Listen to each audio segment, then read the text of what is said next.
दर्शाइए कि प्रत्येक धनात्मक समपूर्णांक 2q के रूप में होता है तथा प्रत्येक धनात्मक विषम पूर्णांक 2q प्लस 1 के रूप में होता है जहाँ q कोई पूर्णांक है। आपके पास दो क्वेश्चन पूछे गए हैं।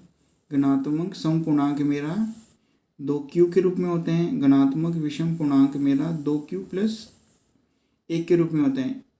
आपको बताना है कि धनात्मक समपूर्णांक 2q के रूप में लिखा जा सकता है, धनात्मक विषम पूर्णांक 2q प्लस 1 के रूप में लिखा जा सकता है। ये आपने एग्जाम्पल देके बताने हैं कि इन दोनों वैल्यू को हम ऐसे लिख सकते हैं।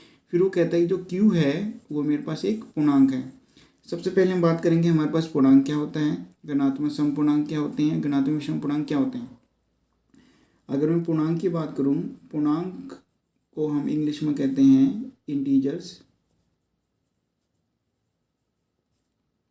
जो हमें q के रूप में बताया गया है। ये हमारे पास होते हैं माइनस इन्फिनिट से लेके चलते हैं, ये -3 -2 -1 0 1 2 3 4 ऐसे ऐसे चल के प्लस इन्फिनिट तक जाते हैं, यानी कि माइनस के सभी वैल्यू 0 और प्लस की सभी वैल्यू। फिर बात करते हैं धनात्मक समपूर्णांक की। धनात्मक समपूर्णांक को इसको हमें लिखना है 2q के रूप में। तो इसके अंदर हम बात करते हैं कि इसको इंग्लिश में कहते हैं पॉजिटिव इवन इंटीजर्स, यानी कि धनात्मक कहने का मतलब होता है पॉजिटिव, सम कहने का मतलब इवन, पूर्णांक इंटीजर्स होता है, यानी कि पॉजिटिव सम पूर्णांक। सम संख्या वह संख्या होती है जो 2 से भाग हो जाती है, यानी कि 2 4 6 8 10, यानी कि आ जाएगा मेरा 2 4 6 8 10, ऐसे ऐसे करके ये संख्या चलती चली जाएगी। फिर मेरे पास होते हैं धनात्मक विषम पूर्णांक।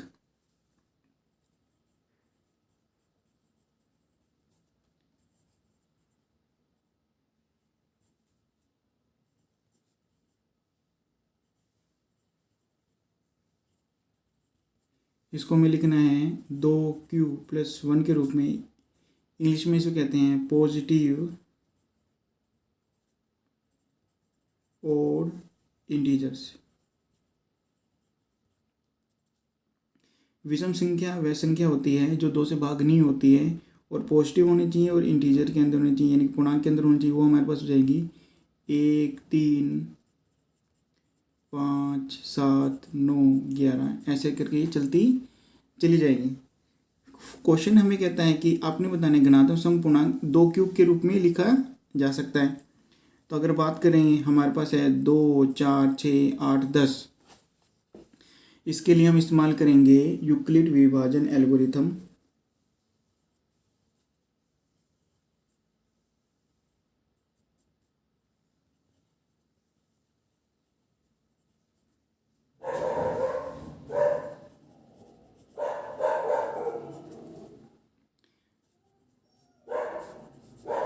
उसके अंदर हमारे पास फॉर्मूला बन के आता है a बराबर बी क्यू प्लस आर की। जो आर की वैल्यू होती है हमारे पास होती है 0 और 0 से ज़्यादा और b से कम होती है। जो हमारे पास a b q और r हैं, अगर हम बचपन की तरफ जाएं, जैसे हमने भाग करना सीखा था, तो अंदर हम लिख देते थे भाज्य, जिसको हम लिखते हैं a से। बाहर लिखते थे हम भाजक, जिसको लिखते हैं हम b से। यहाँ पर हमारे पास लिखा जाता है भागफल, जिसको हम लिखते हैं q से। सोल्व करने के बाद हमारे पास वैल्यू आती थी, वो हमारे पास होता था शेषफल, जिसे हम लिखते हैं r से। सबसे पहले हम बात करेंगे धनात्मक समपूर्णांक की। हमारे पास वैल्यू है 2 4 6 8 10, यानी कि हमें दिख रहा है कि 2q है, यानी कि q मेरा कहाँ पर है, यहाँ पर है, यानी कि b की वैल्यू तो हमारे पास हमें पता लगी है क्वेश्चन से, ये हमारे पास है 2। और जो हमें a की वैल्यू लेनी है वो हमें लेनी है यहाँ से 2 4 6 8 10। मैं 4 लेके चल रहा हूँ, मैं एग्जांपल के लिए a की वैल्यू में ले रहा हूँ 4। अब इनको कर देते हैं हम भाग। तो ए मेरे अंदर लिखा जाएगा भाज्य, बी मेरा भाजक यहाँ लिखा जाएगा। अब इनको भाग करते 2 दूनी 4 पे मेरे पास कट जाएगा, तो शेषफल मेरे पास आ जाएगा 0। यूक्लिड विभाजन एल्गोरिथम लगाते हैं, बी क्यू प्लस आर, जो आर की वैल्यू है वो मेरे पास 0 से ज़्यादा है और बी से कम है। जो ए की वैल्यू मेरे पास निकल के आई है, आपने देखा होगा, बी की वैल्यू 2 है, ये क्यू है, और ये मेरे पास आएगी है 0। जो आर की वैल्यू है वो मेरे पास है 2 से कम, यानी मेरे पास आ गई है 0। जो ए की वैल्यू निकल के आई है, ये निकल के आई है 2Q। दोस्तों यही है आपका उत्तर। एक और एग्जांपल से देखते हैं। अगर मैं ले लेता हूँ अगली वैल्यू, मैं ले लेता हूँ 6 को, ए की वैल्यू मैं 6 ले लेता हूँ, तो इसको मैं सोल्व कर लेता हूँ यहीं पर ही। ए की बी की वैल्यू तो मेरे पास 2 है और ए की वैल्यू मेरे पास है 6। अब इनको कर देता हूँ भाग। भाग करने पर मेरे पास 2 यहाँ पर लिखा जाएगा, 6 यहाँ पर लिखा जाएगा, तो मेरे पास 3 पे कट जाएगा, तो 6 आ जाएगा, शेषफल मेरे पास आ जाएगा 0।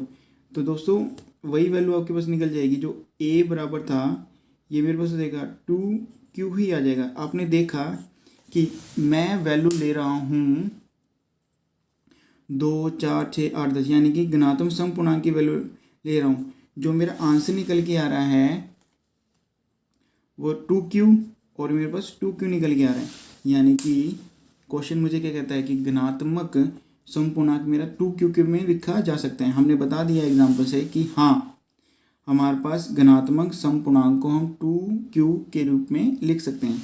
अगली वैल्यू हमारे पास है घनात्मक विषम पूर्णांक, यानी कि 1, 3, 5, 7। बी की वैल्यू तो मेरे पास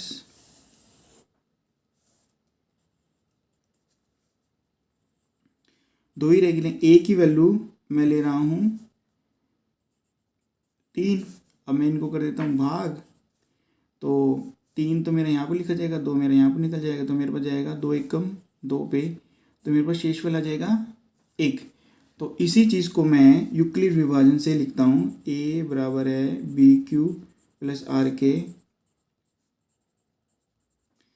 ए बराबर बी की वैल्यू मेरे पास है 2, क्यू आर की वैल्यू मेरे पास है 1, और जो आर की वैल्यू है वो मेरे पास है 2 से कम, यानी मेरे पास क्या है 1 की वैल्यू यहाँ पर आ गई है। तो आपने देखा कि जो घनात्मक विषम पूर्णांक है उसको कैसे लिख सकते हैं, 2Q + 1 में लिख सकते हैं। तो हमने सिद्ध करके दिखा दिया है कि हम घनात्मक विषम पूर्णांक को 2Q + 1 में लिख सकते हैं। एक और एग्जाम्पल ले लेते हैं। मैं अगली वैल्यू ले लेता हूँ 7, आप कोई भी वैल्यू ले सकते हैं। तो बी की वैल्यू तो मेरे को पता है 2 है, और मैं ए की वैल्यू इसमें ले रहा हूँ 5।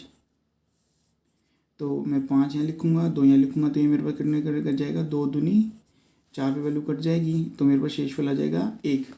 इसी चीज़ को हम यूक्लिड से लगा के करते हैं। ए बराबर बी क्यू प्लस आर के है 0, आर की वैल्यू मेरे पास आएगी ये वाली, ए की वैल्यू मेरे पास है 2Q + 1 हो जाएगी। जो आर की वैल्यू है वो बी से कम है, यानी कि 1 है। दोस्तों आपने देखा कि जब भी मैं घनात्मक विषम पूर्णांक लेता हूँ तो मेरा फॉर्मूला बन के आता है 2Q + 1। ये मेरा फॉर्मूला बन के है 2Q + 1 का, ये मेरे पास बने 2Q + 1 का। दोस्तों ये आपने 2 एग्जांपल देखे, उनको बता दिया है एग्जामिनर को कि जब भी मैं घनात्मक विषम पूर्णांक वैल्यू लूँगा फॉर्मूला मेरा बन के आएगा 2Q + 1। अब आप लिख सकते हैं मेन आंसर, घनात्मक सम पूर्णांक 2Q के रूप का होता है और घनात्मक विषम पूर्णांक 2Q + 1 के रूप का होता है। घनात्मक विषम पूर्णांक 2Q + 1 के रूप का होता है। दोस्तों यही है आपका उत्तर।